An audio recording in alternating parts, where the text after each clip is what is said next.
everybody! CW here. Well, I got a little confession to make. You would never have known, but I'm going to tell you. I just spent about 10 minutes talking to you, loading up all these shells, telling you what I'm doing, how I'm doing it, what's going on, how I did this, yada, yada, yada. I didn't hit record. So, I happened to walk over here to check something, and I realized that it wasn't recording. So, let me backtrack, catch you up to where we are. Loading 8mm Mauser. We're loading them up with these beautiful, sexy looking Nosler Ballistic tips. 180 grain. They've got that blue-gray tip going on. And I'm really liking it. They're a good-looking bullet. They've got quite a bit of shape difference from the 170 Hornady. There's the 170 Hornady. In comparison, I'll get you a better picture. Let me see if I stand them on my finger. Maybe that's a little bit of a better picture for you. Let's see if I can zoom in without making you nuts. It's as much as I can zoom right here. So obviously it's bigger. It's 5 grains heavier. But the shape is quite a bit different. I thought the boat tail was going to be drastically different, but it's really not. It's a little bit different. A little less of a taper. A little shorter length than the Hornady. The Hornady, of course, has a crimp groove, and the Nosler doesn't. The tips are similar. I don't know what's going to be a higher BC. I'd have to look and check. I didn't check on that. But the Nosler is just a little bit blunter. So I'm going to guess that the Hornady's got a little higher BC. Not that it truly matters, because I'll probably never stretch this cartridge out to even benefit of, to even have reason to know the ballistic coefficient. We're loading up with Varget powder, because that's what we used for the 170. And just like the 170, I am able to seat these out quite a bit longer than is recommended in the book. We already know that this rifle has quite a deep throat, and we're going to take advantage of that, because that's going to give us some powder capacity. It's going to drop pressures. It's going to allow a little more powder, and ultimately, hopefully, it allows a little more velocity. Now, we're not going to get crazy good velocity because it's only a 20-inch barrel. Now, this is the old brass that we used last time, kind of just to make it fair. So this is a mixture of Winchester Super Speed and Remington UMC. And here is the head stamp. Oh, I got you zoomed in still. This is not the oldest brass.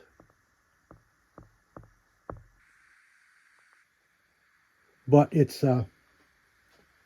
older brass. I've got some older than that here. I'll show you. There's Super Speed.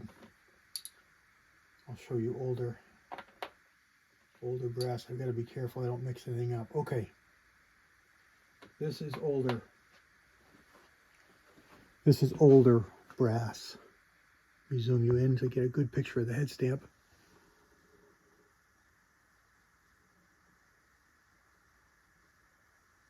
Remington UMC. Let me take a screen grab of that. Stand by. So I got all this loaded. So what I did here was we got 25 cases.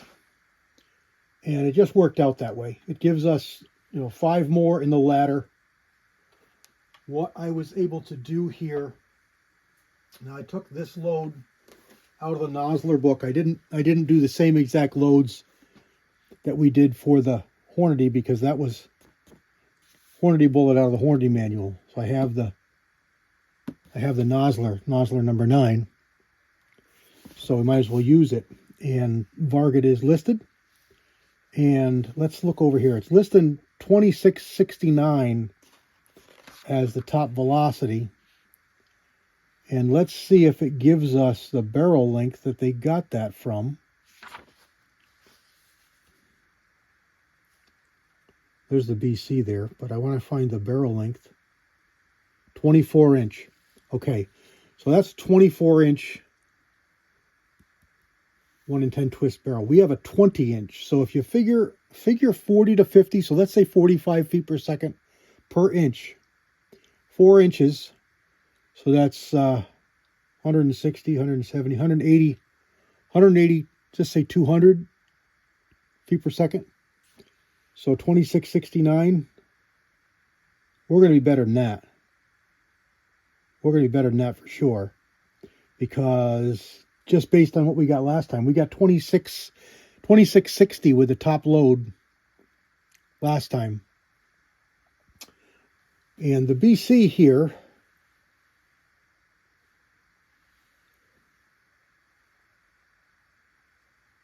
ballistic tip, is 394. So yeah, it's quite a bit less. I think the BC on that Hornady was 4.25.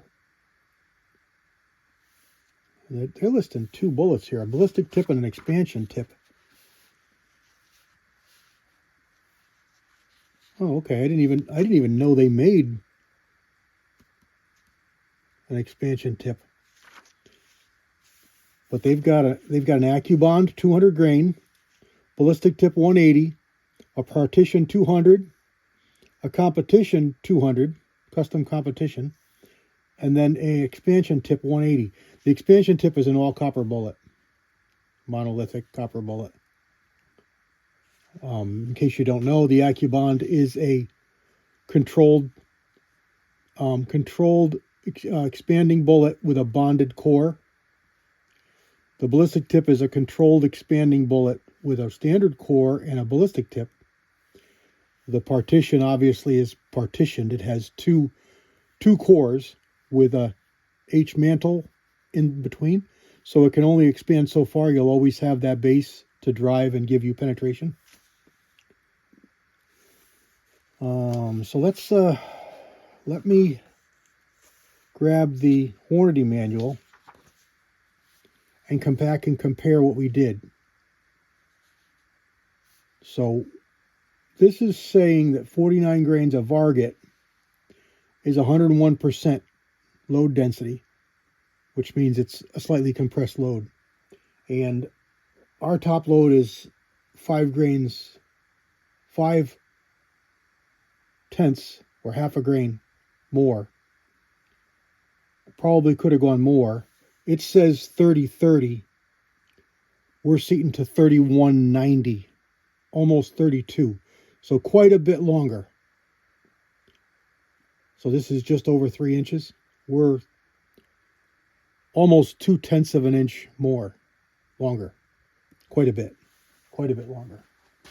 All right, let me grab the Hornady manual. Hold on. Okay, my Hornady manual is the 11th. And let's see if we can find, here it is, 8mm Mauser. And the 170 grain, yeah, BC is 445. So I figured it was quite a bit more. And then Varget is calling for 51 grains where Nosler said 49. So that's quite a bit more, because we even went above that. I think I went 51.5. Maybe I even went to 52 or 51.7. But I know I went more, and we had no pressure, but we also seated longer. Now they called for 3 inches also, and we seated quite a bit more than that. I got a bullet over there, but I didn't measure it. And they were saying, boy, I'm tired. They were saying top velocity was 2750, and they were getting that with a 24-inch barrel. So we got 2660 where they said 2750. So about 100 feet per second. So what's that, about 25? Yeah, about 25 feet per second per inch lost. So if that's all we got for a loss, 25 per inch, I'd be happy. So 2660 out of that load. Now, I don't think it's so bad. I would have liked to see us above 27. But hey, that's not too shabby, really. So, okay. So there we go. Put this back. Hold up my cabinet. These are all loaded. All I've got to do is label them and put them in the box. And I want to charge it. I want to get my dummy set because I lengthened it over the last loading that I had. I checked it to the rifle. Seated it. I need to find my other nut. This one only goes to 30. And I need to find my other one that goes bigger. I don't know if it has an 8mm. I know it doesn't have a 35, and that's what I bought it for. But I want to measure so that I can repeat and know how far I'm off the rifling. But there we go. Just a quick video of loading, which I already had them all loaded, and it's a it's a good looking bullet. You know, we got some really good length out of that.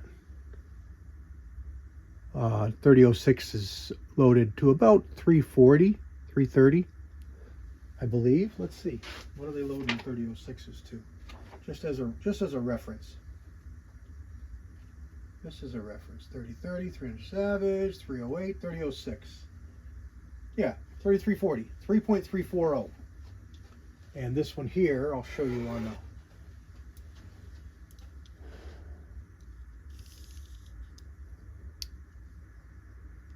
this one here is 2192. I set it for 2190, but you know, a couple thousandths is what you're gonna vary, because it's not taking it off the very tip. Well, this die probably is. This die probably is taking it right off the tip.